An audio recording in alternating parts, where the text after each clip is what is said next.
चंद्रवती का श्राप भाग एक। गांव की चुप्पी।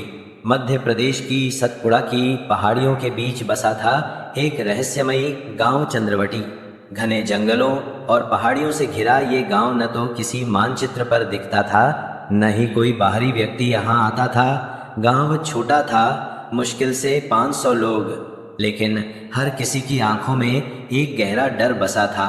गांव की एक अजीब परंपरा थी। सूरज ढलने से पहले हर व्यक्ति अपने घर में बंद हो जाता।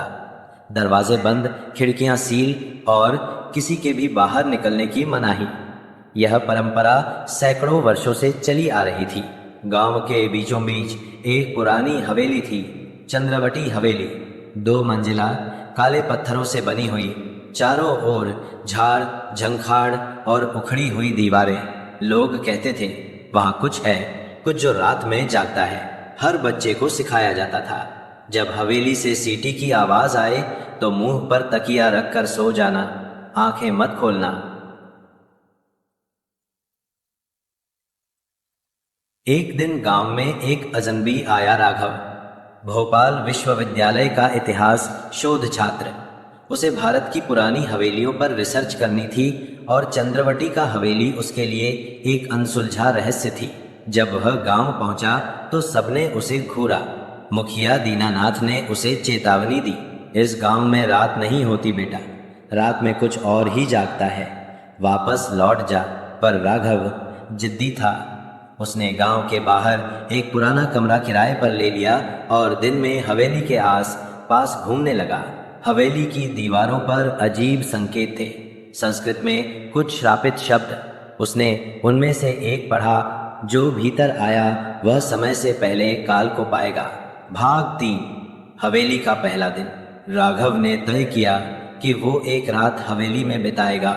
कैमरे, टॉर्च और एक पुराना संस्कृत अनुवादक लेकर वह हवेली में दाखिल हुआ। पहली मंजिल पर कुछ नहीं था, टूटी हुई दीवारें, कबूतरों का बसेरा और धूल। लेकिन जैसे ही उसने दूसरी मंजिल पर कदम रखा, ठंडी हवा चलने लगी, कमरे का तापमान गिरने लगा। उसे एक दरवाजा मिला जिस पर ताले लगे थे। वह ताले तोड़कर भीतर गया। कमरे के बीचों बीच एक चौकी थी, उस पर काले वस्त्र में लिपटी एक मम्मी जैसी आकृति। उसके माथे पर लिखा था, राजकुमारी चंद्रवती श्रापित आत्मा। राघव ने अपने कैमरे से कुछ तस्वीरें ली और जैसे ही वो पलटा, उसे किसी ने पुकारा।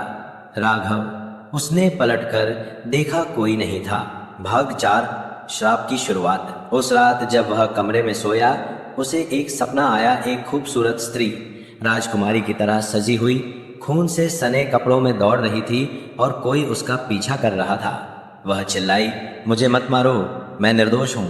राघव पसीने में भीगा जागा। कमरे में धूप नहीं थी, जबकि सुबह के 9 बजे थे। खिड़की से देखा, गांव पर धुंध छाई हुई थी और हर दिशा से सीटी की आवाज आ रही थी। भाग 5। चंद्रवती की कहानी। राघव ने गांव की बूढ़ी माई तुलसी से बात की। उसने कांपती आवाज में बताया, राजा चंदन सिंह की बेटी थी चंद्रवती। उसे तांत्रिक विद्या में रुचि थी। उसने जंगल के एक साधु से विद्या ली, मगर उस विद्या में बलि लगती थी। एक दिन गांव की 7 कन्याएं गायब हो गईं। लोग बोले चंद्रवती ने उन्हें बलि दे दी। राजा ने बेटी को जिंदा दीवार में चिनवा दिया, लेकिन चंद्रवती मरने से पहले बोली, तुम सबने जो मेरे साथ किया उसका फल मिलेगा।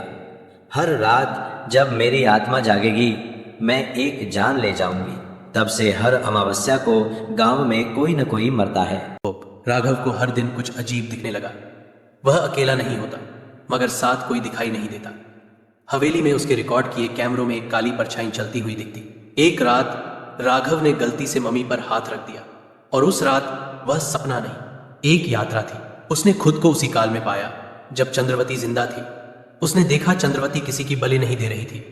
वह लड़कियों को जंगल में तांत्रिक साधु से बचाने गई थी, मगर राजा को गलतफहमी हुई। सच ये था, चंद्रवती निर्दोष थी। चंद्रवती की मुक्ति। राघव अब समझ गया था कि चंद्रवती की आत्मा बदले की नहीं, न्याय की भूखी थी। वह गांव के मंदिर गया, पुरोहित से मिला और चंद्रवती की आत्मा के लिए एक विशेष मुक्ति यज्ञ करने का अनुरोध किया। अमावस्या की रात यज्ञ शुरू हुआ। हवेली से धुएं की लकीर उठने लगी। गांव में कुत्ते रोने लगे, पेड़ हिलने लगे और आकाश में बिजली चमकी। फिर हवेली से एक चीख आई, दर्दनाक, रूह कंपा देने वाली। और फिर शांति या शुरुआत। सुबह गांव में सूरज चमका। पहली बार गांव में सुबह की किरणें घरों में घुसी। लोग बाहर निकले, बच्चे खेले और हवेली अब वीरान नहीं लग रही थी, वो खाली हो गई थी। राघव ने अपने निष्कर्ष विश्वविद्यालय में जमा किए। चंद्रवटी का श्राप, एक ऐतिहासिक भ्रम या आत्मा का न्याय। लेकिन एक सवाल रह गया, क्लाइमैक्स, ट्विस्ट। राघव की रिपोर्ट पढ़ते हुए उसका प्रोफेसर चौंका। ये सब ठीक है, पर राघव तो 2 साल पहले चंद्रवटी हवेली में मरा हुआ पाया गया था।